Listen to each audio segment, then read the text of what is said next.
جانوروں کے دماغ بھی پھٹ جائیں۔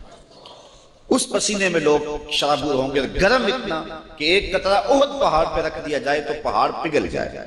تو اس پسینے میں لوگ شرابور ہوں گے اپنے اعمال کے مطابق۔ پھر جنت ہے اور دوزخ ہے۔ تو یہ عقیدہ جب ہوگا تو پھر کس طرح ہماری زندگی غیر منظم ہو سکتی ہے؟ جب اذان پکاری جائے گی تو قدم خود بخود اٹھیں گے، یہ نہیں ہو سکتا ہے۔ تو ہمیں عقائد کی پختگی حاصل کر کے پھر اعمال کی طرف بڑھنا ہوگا۔ مجالس ذکر کی برکات ہماری روحوں تک اترتی ہے اور من کے میل دھوتی ہیں۔ حضور نے ارشاد فرمایا لکل شیء ثقالۃ وثقالۃ القلوب ذکر اللہ۔ ہر شے کا زنگ کسی نہ کسی شے سے اترتا ہے، دل بھی زنگ آلود ہو جاتا ہے۔ تو جب دل زنگ آلود ہو جائے تو یہ اللہ تعالیٰ کے ذکر سے اترتا ہے۔ ایک روایت میں آتا ہے دلوں کے زنگ تلاوت کلام مجید سے اترتے ہیں، اور وہ بھی اللہ تعالیٰ کا ذکر، اور اس کا ذکر مختلف طریقوں سے کیا جائے اور اس کا نام مختلف انداز سے لیا جائے۔ یہ ساری وہ چیزیں ہیں جو دل کی میل کچیل، دل کی غلاظتیں، دل کی گندگیاں اتار دیتی ہیں اور دل مصفا اور شفاف ہو جاتا ہے۔ حضرات صوفیہ تو کہتے ہیں جب کوئی بندہ ایک مرتبہ کہتا ہے اللہ، تو اللہ تعالیٰ اس کی طرف 70 مرتبہ نظر رحمت سے دیکھتے ہیں، اور جب اللہ تعالیٰ کسی بندے کی طرف نظر رحمت سے دیکھتا ہے اس کے 70 گناہ جل کے راکھ ہو جاتا ہے۔ تو اس لیے جب کوئی بار بار اللہ اللہ پکار رہا ہوتا ہے تو اللہ تعالیٰ کی رحمتوں کے سائے میں آ جاتا ہے، اور جب ذکر کر رہے ہوں تو اس وقت مکمل یکسوئی کے ساتھ اس کی طرف متوجہ ہونا چاہیے۔ جس کو پکار رہے ہیں اس کی طرف یکسوئی کے ساتھ توجہ ہو، اور وہی ذکر حقیقی ذکر ہے۔ حضرت شیخ فرید الدین عطار علیہ رحمہ فرماتے ہیں ہر عضو بدن کا الگ ذکر ہے، زبان کا الگ ذکر ہے، آنکھوں کا الگ ذکر ہے، کانوں کا الگ ذکر ہے، ہاتھوں کا، پاؤں کا، دیگر اعضائے بدنیہ کا الگ الگ ذکر ہے۔ اللہ کی نشانیوں کو دیکھنا یہ آنکھ کا ذکر ہے، استماع قول حق یہ کان کا ذکر ہے، قرآن مجید کی تلاوت کرنا، اس کا نام لینا یہ زبان کا ذکر ہے، دکھیوں کی مدد کرنا یہ ہاتھ کا ذکر ہے، نیک مجالس کی طرف چل کے جانا، مسجد کی طرف سفر کرنا یہ پاؤں کا ذکر ہے۔ تو مختلف اعضائے بدنیہ کا مختلف ذکر ہے، اور ہر وقت جو ہے وہ ذکر کے اندر انسان لگا رہے اور رب کی یاد کے سائے میں اپنی زندگی گزارے۔ یہ اس کی روح کی غذا ہے جو اسے وہاں پہنچتی ہے، پھر اس کی روح مرتی نہیں ہے، اس کی روح جو ہے وہ شاد اور آباد رہتی، بیمار نہیں پڑتی، روح کے اوپر زنگ نہیں چڑھتا، وہ پاکیزہ اور مطہر رہتی ہے۔ تو مجھے اور آپ کو اپنی روح کا سامان کرنا چاہیے اور اللہ کا ذکر پوری یکسوئی کے ساتھ، پوری توجہ کے ساتھ، پورے انہماک کے ساتھ۔ ہمارے صوفیاء نقشبندیہ تو کہتے ہیں جب سالک کہے اللہ، تو جب یہ بندہ پکار رہا ہوتا ہے رب کو، تو رب بندے کی پکار کو سن رہا ہوتا ہے۔ یہاں ایک سوال بھی کیا جاتا ہے، کچھ لوگ ذکر مجرد پر یہ بات کرتے ہیں کہ جب آپ کہتے ہیں اللہ تو اس کے بعد کچھ نہیں کہتے، پھر کہتے ہیں اللہ، پھر کہتے ہیں اللہ۔ تو جب کسی کو پکارا جائے تو پھر اس کو غرض بھی بتائی جاتی ہے نا، آپ مجھے آواز دیں، میرا نام لے کے تو میں متوجہ ہو جاؤں گا آپ کی طرف، تو پھر آپ مجھے کچھ کہیں گے نا کہ جناب ہم آپ کے پاس آئے ہیں ٹائم لینے کے لیے یا کوئی اور غرض کے لیے، کسی اور مقصد کے لیے، تو وہ آپ غرض بتائیں گے مجھے۔ اگر آپ مجھے آواز دیں، مجھے رضا ثاقب کہہ کے پکاریں اور میں آپ کی طرف توجہ پذیر ہو جاؤں، آپ پھر دوبارہ کہیں رضا ثاقب، تو میں پھر کہوں گا جی، آپ پھر کہیں، تو 2-3 بار کے بعد میں اکتا جاؤں گا کہ میاں بات بھی آگے کرو، مجھے پکار رہے ہو بار بار تو بتاؤ کیا کہنا ہے۔ تو کچھ لوگ اس پہ قیاس کر کے وہ کہتے ہیں جب پکارا جاتا ہے اللہ تو اس کے بعد تم اپنی غرض ہی بیان نہیں کرتے، پھر کہتے ہو اللہ، پھر کہتے ہو اللہ، تو کچھ کہو بھی نا۔ تو ہم اس کا جواب یہ دیتے ہیں کہ میں اس لیے پوچھتا ہوں کہ میاں کس لیے مجھے آواز دی ہے مجھے پتہ نہیں، اس لیے میں پوچھتا ہوں۔ لیکن جب بیٹا، بچہ ماں کو کہتا ہے امی، تو ماں کو پتہ ہوتا ہے اسے دودھ چاہیے، سردی لگ رہی ہے اسے لحاف چاہیے، اس نے واش روم میں جانا ہے، اس کی کیا ضرورت ہے۔ ماں کو پتر کی ضروریات کا پتہ ہوتا ہے، بیٹے نے صرف اتنا کہنا ہوتا ہے امی، آگے امی کو پتہ ہے اس کو کیا دینا ہے۔ تو بندے کا رب کو پتہ ہے اس کو چاہیے کیا، بندہ کہتا ہے اللہ، رب کو پتہ ہے میرے بندے کو کیا چاہیے، تو آگے کہنے کی ضرورت نہیں ہوتی، رب ساری جھولیاں بھر دیتا ہے اور نظر رحمت سے نواز دیتا ہے۔ تو ہم ذکر میں اس کی توجہ مانگ رہے ہوتے ہیں، ہم اللہ کہیں تو قلب لا کھیلتے ہوئے دل سے کہیں تو برکات نصیب نہیں ہو پائیں گے. اس لیے ہم جب اللہ کہیں تو ہمارا رواں رواں اس کو پکار رہا ہو، ہمارے خیال ہماری سوچیں اس کی جانب ہو، اور جب اللہ کہیں تو ساتھ ہی جھولے بھی پھیلنے لگے کہ اب مالک کی رحمتیں معلوم ہوتا ہے. تو پھر دیکھنا کہ ذکر کی لذتیں اور کیفیات کتنی نصیب ہوتی. ہمارے تو بزرگ یہ کہتے ہیں کہ ماں باپ ہر مطالبہ بچے کا پورا نہیں کرنا چاہیے. بچہ جو مانگے ماں باپ لا کے پیش کر دیں.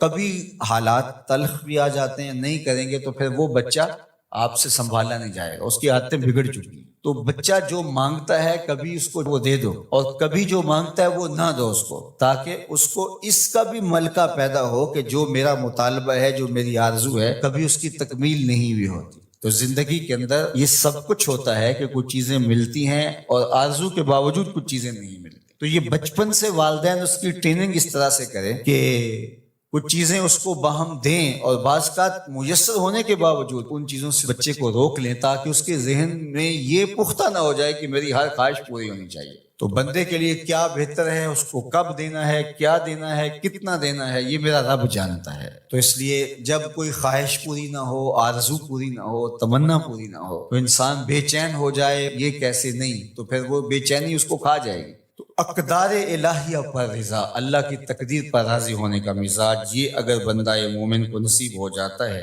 تو اس کا پھر لازمی نتیجہ یہ ہوتا ہے کہ وہ پھر ایک خوشحال زندگی گزارنے کی طرف بڑھ جاتا ہے.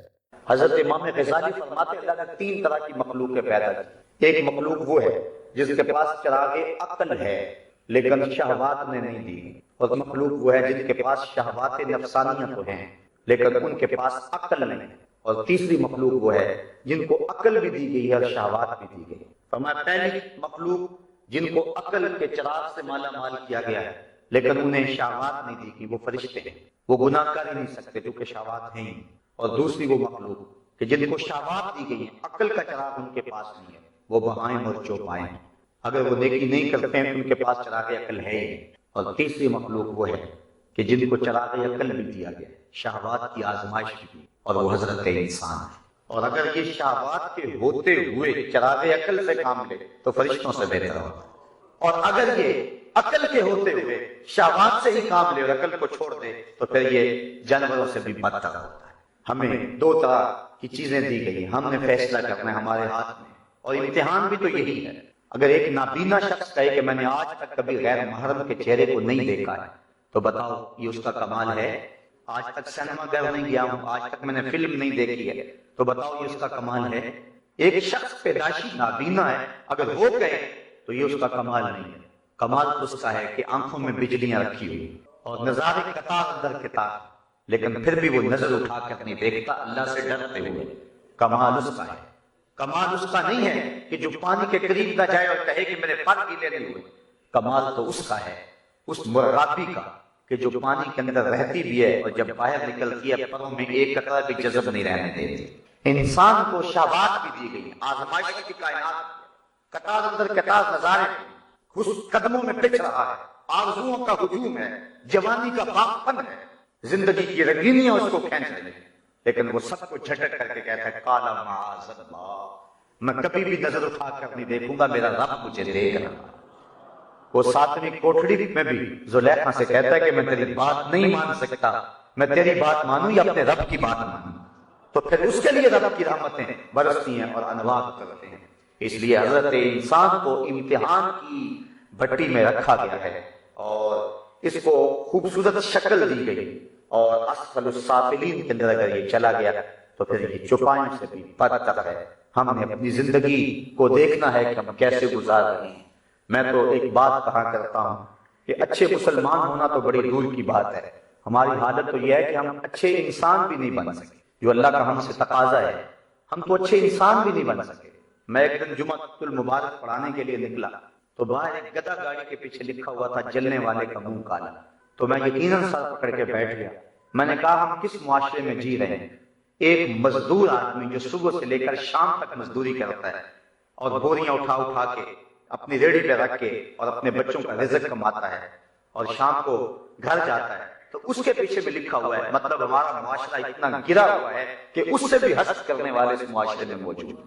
تو جس معاشرے کی گراوٹ کا عالم یہ ہو تو وہ معاشرہ کیسے پنپ سکتا ہے؟ آج ہماری حالت جہاں تک پہنچ گئی ہے، بعض کا تکرار کے ساتھ ہو جاتی ہے، لیکن جب بیماری ہو تو بار بار دوائی ڈاکٹر کو وہی دینا پڑتی ہے۔ معاملہ یہ ہے کہ آج ہماری حالت یہ ہے کہ اگر کوئی واٹر کولر نصب کرتا ہے تو اس کے ساتھ جو گلاس رکھتا ہے تو اس کو بھی زنجیروں کے ساتھ باندھ کے رکھتا ہے۔ ہم اخلاقی پستیوں اور گراوٹوں کا اتنا شکار ہو گئے کہ ہماری دست برد سے وہ گلاس بھی محفوظ نہیں رہے، ہماری لیٹرینوں کے گندے لوٹے بھی زنجیروں سے جکڑے ہوئے ہوتے ہیں۔ جس قوم کی حالت یہ ہو، اخلاقی گراوٹ کا عالم یہ ہو، اب کسی بات کو چھیڑو، ایسی باتیں شرم آتی ہیں جو کچھ ہماری اخلاقی حالت بنی ہوئی ہے۔ ہم انسان ہیں اور اللہ نے انسان کو احسن تقویم پیدا کیا ہے، اس کو خوبصورت دماغ دیا ہے، اس کو دل رکھنے والا دل دیا، اس کو زندگی کا حسن و جمال دیا، اس کو دو روشن چراغ دیا۔ الم نجعل لہ عینین ولسانا وشفتین وہدیناہ النجدین۔ اللہ فرماتا ہم نے اس کو دو آنکھیں، ایک زبان اور دو ہونٹ نہیں دیے، ہم نے اس کو چراغ ہدایت نہیں دیا۔